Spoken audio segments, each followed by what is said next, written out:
দিদি, প্রথমেই তো আপনাকে প্রণাম এবং ধন্যবাদ জানাবো। জগন্নাথ দেবের এত সুন্দর মন্দিরের পর আমাদের এখানে খুব ইচ্ছে ছিল যে কীভাবে যাবে, ট্রেনের টিকিট পায় না, তো 6টা বাস হয়ে গেল, তো খুব সুন্দরভাবে সবাই জগন্নাথ দেব দর্শন করবে, ফেস বাই ফেস যাবে, আবার যখন বেশি বাস আসবে আবার করে দেবো। এবং এটা তো ঠিক যে 1855 সালে মহীয়সী নারী রাসমণির হাত ধরে যে দক্ষিণেশ্বর মন্দির, আর তারপর এই আমাদের দিদির হাত ধরে জগন্নাথ দেবের মন্দির। জানো তো, দক্ষিণেশ্বর স্কাই ওয়াকটা আমি করে দিয়েছি। একদম দিদি, এটা ইতিহাসে লেখা থাকবে।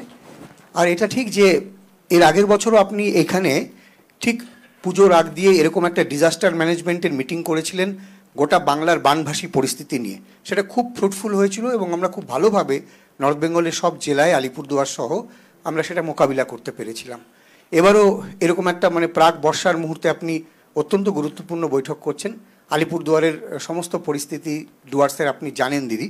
তবে আমি রিসেন্টলি কয়েকটা জায়গায় ভিজিট করে আমার মনে হলো এই যে ভুটানের নদীগুলো আসে, আমি বারবার যেটা বলি, ওই রেন গেজ যে স্টেশনগুলো, সেগুলো যেগুলো আমাদের দিকে আছে, সেখানে অনেক প্রত্যন্ত এলাকায় আগে গেজ রিডাররা থাকতো, তাদের কাছে মোবাইল এখন দেওয়া হয়েছে, কিন্তু ওখানে আবার নেটওয়ার্ক নেই ভুটান এলাকা।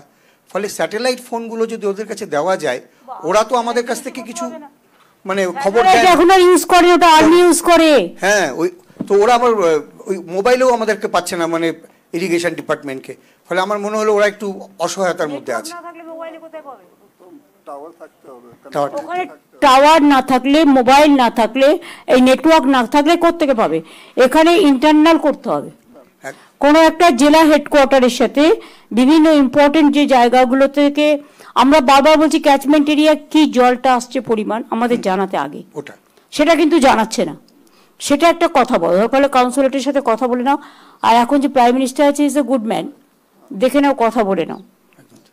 এবং এটা ঠিক দিদি যে যখন আপনি সফর করছেন তখন মিডিয়ার কাছেও কেউ কেউ বিভ্রান্তি ছড়াবার চেষ্টা করছে যে এই নদীর জন্য উত্তরবঙ্গ ভেঙে যাচ্ছে, জঙ্গল ধ্বংস হয়ে যাচ্ছে, চা বাগান ধ্বংস হয়ে যাচ্ছে। তো নদীটা কি আমি বন্ধ করে দেবো? একদমই তাই। আশ্চর্য, নদী আমার হাতে। এবং আমাকে একজন বলল নদীর পথটা ঘুরিয়ে দিন, বাবা আমি নদীর পথ ঘুরিয়ে দেবো। এবং এই যে সেন্ট্রাল সাবজেক্ট, এটা মানুষকে বিভ্রান্ত করে এরা জুলাই মাসে উত্তরকন্যা অভিযানেরও ডাক দিচ্ছে। ফলে আমাদের সতর্ক থাকতে হবে। খেয়ে দিয়ে কাজ নেই, বল নদীর ভাঙন, বন্যার টান তোমার হাতে, গঙ্গা ভাঙন। একদম 1 পয়সা দেয় না, 100 দিনের কাজের টাকা 4 বছর বন্ধ। তুমি বললে বলে আমি বলছি, বাংলা আবাসন যোজনা 4 বছর বন্ধ, তোমার গ্রামীণ রাস্তার কাজ 4 বছর বন্ধ। ইলেকশনের সময় চায় বাগান খুল দেগা, ইলেকশন কা বাদ বন্ধ কর দেগা। আমরা এটা করি না, আমরা যেটুকু পারি সেটুকু বলি, সেটুকু করি। তোমরা নজর রেখো, বাদ বাকি আমরাও আছি। ধন্যবাদ। ও ঘিরলে ওকেও তো ঘিরতে হবে, দরকার দিল্লি যাবে সব, চলো।